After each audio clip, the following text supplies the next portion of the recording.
উনি যেই গ্রানটা ওই দিন পাইছিল রুমের মধ্যে শোয়া অবস্থায়, ওই গ্রানটা উনি পাইতো। আর উনি যখনই এই গ্রানটা পাইতো তখন উনি বুঝতে পারতো যে ওনার আশেপাশে কেউ একজন আছে কিংবা কারো উপস্থিতি আছে, কিন্তু উনি চোখে দেখতো না। তবে উনি ওই গ্রানটা যখন পাইতো তখনই উনি এটা বুঝতে পারতো যে হ্যাঁ, এখন আশেপাশে কেউ হয়তো আছে। আর ওনার শরীরটাই ভার হয়ে যায়। যাই হোক, এভাবে ওনার সাথে চলতে থাকে। তো এরকম ওনার সাথে নাকি এরকম অসংখ্যবার হয়েছে আর উনি এটার উপস্থিতি টের পাইতো। তো যাই হোক, এক পর্যায়ে উনি বাংলাদেশ ত্যাগ করে ওমানে আসে, ওমান প্রবাসী হয়। তো ওমানে আসার পরেও উনি মাঝে মধ্যেই ওই জিনিসটার উপস্থিতি টের পাইতো। আর যখনই ওই জিনিসটা ওনার আশেপাশে আসতো তখনই উনি একটা আলাদা গ্রান নাকের মধ্যে পাইতো, কিংবা ওনার আশেপাশে অনেক সুগন্ধি পাওয়া যেত। অন্যরকম একটা গ্রান আসতো, তো উনি বুঝতে পারতো যে এখন ওইটা ওনার আশেপাশেই আছে। তো কোনো এক রাতে ওমানের ঘটনা এটা। তো উনি বুঝতে পারে যে এখন হঠাৎ গ্রান্ট আসে, তো পরে উনি বুঝতে পারে যে এখন ওনার আশেপাশে আছে। তো এর মধ্যে উনি একটু ভয়ের মধ্যে আছে, ওনার শরীরের পশম গুলা দাঁড়ায় গেছে, এরকম একটা অবস্থা, শরীর ভার হয়ে গেছে। এর মধ্যে হালকা জোনাক পড়ছিল, উনি যেটা আমার যেভাবে বলছিল। তো হঠাৎ দেখে একটা আহ মেয়ে আকৃতির একটা অবয়ব ওনার সামনে দিয়ে, দূরত্বটা ম্যাক্সিমাম 15-20 হাত দূরে হবে এরকম দূরত্ব। তো ওখান থেকে আসতেছে। আসতে অবস্থায় উনি দেখার পরে ওনার মোটামুটি শরীর বার হয়ে যায়। আর উনি ওই স্মেলটাও পাচ্ছিল, ওই গন্ধটা আসতেছিল। তো পরে উনি দেখলো যে অবয়বটা ওনার সামনে দিয়ে আইসা ম্যাক্সিমাম 10-15 হাত দূরত্ব হবে। তো 3 বার একটু বেশি হইলে হতে পারে। তো এরকম আইসা পাশেই একটা ঝাড় ছিল, ওই ঝাড়ের মধ্যে যাইয়া ঢুকে গেল। তো পরে উনি তো এর আগেও এটার উপস্থিতি অনেকবারই টের পাইছে। তো ওই দিন ওনার মনের মধ্যে একটা জাগলো যে আজকে দেখি এটা কি, আজকে দেখবো, কিংবা কোনো মানুষই কিনা। আবার গন্ধটাও আসলো, স্মেলটাও পাইলাম। তো পরে সে কি করলো, আহ সাহস নিল, মনের মধ্যে সাহস নিয়ে বললো যে যে দেখি আজকে কি হয়, যা হয় হইব না, দেখি কি। তো ওনার হাতে মোবাইল ছিল, উনি মোবাইলে ফ্ল্যাশ লাইট দিল, দিয়া পরে ওই ঝাড় পর্যন্ত গেল। যাইয়া পরে ওখানে দেখে যে আসলে কিচ্ছুই নেই, ওই জায়গাটা একদম খালি ছিল, ওখানে মানুষ কিংবা কোনো অবয়ব, কোনো কিছুর কোনো কিচ্ছু নেই। তো এইভাবে মানে চলে। তো দেখে পরে উনি তো অবাক হয়ে যায় এবং প্লাস ভয়ও পায়। তো পরবর্তীতে উনি ওখান থেকে চলে আসা পরে আইসা পরে মানে যাইয়া রুমের মধ্যে, আর বিষয়টা তো আসলে কার সাথে শেয়ার করবো, আর এটা তো ওনার সাথে বাংলাদেশ থেকেই ঘটা ঘটনা, যেটা বাংলাদেশ থেকে বর্তমানে ওমান পর্যন্ত ঘটতেছে। তো পরে উনি আর এটা এই ব্যাপারে কারোর সাথে কোনো কিছু শেয়ার করে নাই। তো পরে উনি এটা আর কারোর সাথে শেয়ার করলো না, ওইটাই এই জিনিসগুলো উনি আমার সাথে শেয়ার করলো। তো যাই হোক রাসেল ভাই, এটাই ছিল ঘটনা। আর আমার কাছে এরকম আরো দুই একটা ঘটনা আছে, আমার নিজের লাইফের সাথে ঘটে যাওয়া ঘটনাও আছে। ইনশাল্লাহ যদি কখনো সময় হয়, সময় করে শেয়ার করব।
প্রথম যে ঘটনাটি, এটি আপনাদের সকলের প্রিয় রবি ভাইয়ের পাঠানো ঘটনা। আর রবি ভাইয়ের পাঠানো ঘটনাগুলো কিন্তু অন্য ধরনের একটা অনুভূতি সৃষ্টি করে। আপনারা ইতিমধ্যেই ওনার বিষয়ে অনেক পজিটিভ কমেন্ট আমাদেরকে করেছেন। উনিও ওনার জায়গা থেকে সাধ্য অনুযায়ী সর্বোচ্চ চেষ্টা করছেন ঘটনা যাচাই বাছাই করে সত্যতা নিশ্চিত করে আমাদেরকে পাঠানোর জন্য। প্রিয় লিসেনার্স, ওনার অডিও ক্লিপ যখন আমি শুনি, বিশেষ করে উনি ব্যস্ত থাকেন, তো উনি লিখে ঘটনা পাঠানোর সময় ওইভাবে পান না, অডিও ক্লিপই পাঠান করে উনি গুছিয়ে বলে থাকেন। ওনার অডিও ক্লিপ শোনার সময় মনোযোগ হারানোর আসলে সুযোগ থাকে না। এখন প্রশ্ন হতে পারে, ওনার অডিও ক্লিপ সরাসরি আমরা কেন প্লে করি না? এটা উনি আসলে চান না যে ওনার অডিও ক্লিপ আমরা সরাসরি প্লে করি। আর ওনার ছবি কিন্তু এখনো পর্যন্ত আমরা দেই নাই, কারণ এটা উনি চান না। চলুন ঘটনায় চলে যাই। ঘটনাটি সিরাজগঞ্জের তারাস নামক যে পৌরসভাটা রয়েছে, এই পৌরসভার উত্তর পাড়া এলাকায় ঘটেছিল। ঘটনাটি যার সঙ্গে ঘটেছিল তিনি মূলত এই যে রবি ভাই তার আপন ফুফাতো ভাইয়ের বন্ধুর মামা, মানে ওনার ফুফাতো ভাইয়ের যিনি বন্ধু তার বাবার সাথে ঘটনাটি ঘটেছিল। বাবার নাম হচ্ছে রিয়াজউদ্দিন মোল্লা। তো এই রিয়াজউদ্দিন মোল্লা উনি ছোটবেলা থেকেই খুব ডানপিটে স্বভাবের ছিলেন। একমাত্র ছেলে, অন্য বোনেরা ছিল, তবে একমাত্র ছেলে ছিল পরিবারে। সকলেরই আদরের ছিলেন উনি। এই কারণে শাসনটা একটু কমই পেয়েছেন। কেউ ওনাকে কিছু বলতো না, ওনার বোনেরাও বলতো না, বোনেরাও খুব আদর করতো। যার কারণে ওনার মধ্যে রাগ, অভিমান, ডানপিটে স্বভাব সবকিছু একটু বেশিই ছিল। কারো কথাও শুনতে চাইতেন না, আর শাসন একটু করলেই মুখ ফুলিয়ে বসে থাকতেন, আবার তাকে আদর করে সেই রাগ ভাঙাতে হতো। তো এইভাবেই বড় হচ্ছিলেন। এদিকে 2000 সালের দিকে উনি তো কৈশোরে পদার্পণ করেছেন। এদিকে আগের মতো যে দুষ্টামি স্বভাবে এখনো যদি সেটা থাকে তাহলে তো হয় না। বড় হওয়ার সাথে সাথে আস্তে আস্তে তো বুদ্ধির ভারত তো আনতে হয়, এমনিতেও চলে আসে, কিন্তু ওনার মধ্যে সেটা দেখা যাচ্ছিল না। উনি ওই ছোটবেলার মতোই দুষ্টু ছিলেন আর কি। তার নামে নালিশ টালিশ আসে মা বাবার কাছে। এখন ছেলেটা বড় হয়ে গেছে, এখন এই ধরনের নালিশ আসলে সেটা তো মা বাবা এটা তো মানতে পারেন না। সেই ছোটবেলার মতো নালিশ যদি এই বয়সেও আসে, এটা তো মা বাবার জন্য লজ্জার কারণ হয়। তো একদিন কি হয়, এই মা বাবা ওনাকে খুব বকাঝকা করছেন। উনি মন টন খারাপ করে রাতের বেলা ঘর থেকে বেরিয়ে গেছেন। ঘর থেকে বেরিয়ে ওনার বাড়ির পাশে একটা বিল আছে। বিল বলতে ওরকম বড় কোনো জায়গা না, একটা ডোবার মতো থাকে আর কি। সারা বছরই ওই জায়গাতে বেশ পানি টানি থাকে। ওরকম একটা জায়গায় গিয়ে বসে আছেন একা একা। ওখানে যে লোকজন যায় না, হাঁটা চলা করে না, বিষয়টা কিন্তু এরকম না। পাশ দিয়ে রাস্তাও আছে। উনি রাস্তা থেকে একটু নেমে উনি বসে আছেন, অনেকক্ষণ বসে আছেন। তো এর মধ্যে কি হয়েছে, ওনার জল বিয়োগ করার প্রয়োজনীয়তা দেখা দিয়েছে। উনি আর ডানে বায়ে কোথায় যাবেন, এমনিতেও মন মেজাজ খারাপ। উনি কি করেছেন, দাঁড়িয়ে ওই সামনে যে পানি ছিল, ওই খালের পানি, ওখানে উনি জল বিয়োগ করেছেন। জল বিয়োগ করার পর উনি দাঁড়িয়ে আছেন, মানে তখনও বসেন নাই।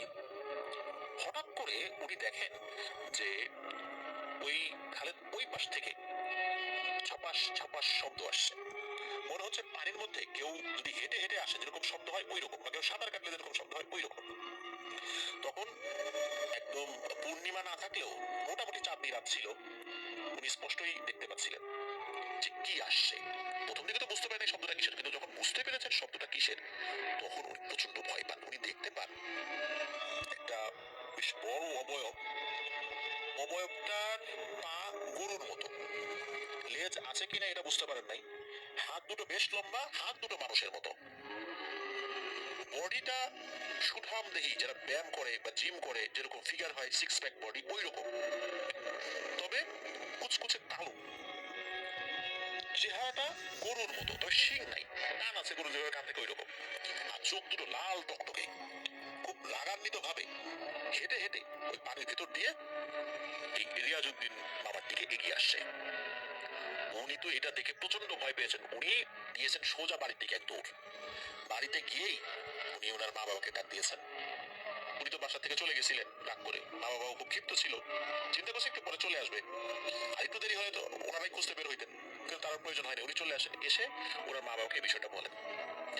ওনার মা বাবা এটা আর বিশ্বাস করেন না। ওনারা বলেন যে এখন একটা নতুন গল্প ভাবতেছো তাই না, যদি কিছু না বলি, যাও ঘরে যাও, শুয়ে পড়ো। আসলে উনি তো প্রচন্ড ভয় পেয়েছেন। উনি ওই অবস্থায় আসলে বোঝাতে পারেন নাই ওনার মা বাবাকে। ওই রাতটা কেটে যায়, আর কোনো সমস্যা হয় না। পরের রাতে উনি একটা স্বপ্ন দেখেন। স্বপ্নে দেখেন ওই যে গরুর মতো ভয়ঙ্কর অবয়বটা, ওই অবয়বটা এই রিয়াজউদ্দিন মামাকে বলছে, তুই যা করছিস খুব খারাপ কাজ করছিস, এর ফল তোকে পেতে হবে। জাস্ট এতটুকুই বলে করে ওই রকম ফসফস শব্দ করছে কেউ। ওর চিন্তা করুন কি ব্যাপার, কি এটা। উনি একটু দেখার চেষ্টা করলেন এটা কি। উনি জানালা খুলে একটু দেখার চেষ্টা করেছিলেন, ওনার কাছে মনে হলো সেই অবয়বটা ওই উঠানে পায়চারি করছে। এটা দেখে উনি জানালা লাগিয়ে দেন, দোয়া দূরত করে শুয়ে পড়েন, মানে আবারও শুয়ে পড়েন। কাউকে ডাকাডাকি করেন নাই। পরের দিন পরিবারের সদস্যদেরকে এই বিষয়টা বললেও তারা বলেন যে তুমি এবার মনে হয় এই বয়সেই নেশাপানি করা শুরু করে দিছো, আদর আহ্লাদে একদম উৎসন্নে গেছো। এই টাইপের গাঁজাখুরির কথা আর যেন কখনো না শুনি। কারণ পরিবারের সদস্যদের কথা হচ্ছে যে এই ধরনের ঘটনা যদি ঘটেই থাকে রাতের বেলা উঠে, তাদের কেন ঘুম ভাঙলো না। যাই হোক, এর পরের রাত যে ঘটে আর একটা ভয়ঙ্কর ঘটনা। সেটা হচ্ছে ওনাদের বাসার কাছাকাছি একটা জায়গায় বেশ লম্বা লম্বা গাছের একটা বাগান ছিল। ওই ইউক্যালিপটাস গাছের একটা বাগান ছিল। ইউক্যালিপটাস গাছে তো ওইরকম ডালপালা হয় না, চাঁদের আলোটা মোটামুটি ভালোই নিচে পড়ে। হঠাৎ করে উনি দেখেন ওনার সামনে কি যেন হাঁটে। প্রথমে মনে করছেন কোনো মানুষ হবে, কিন্তু না, এটা মানুষ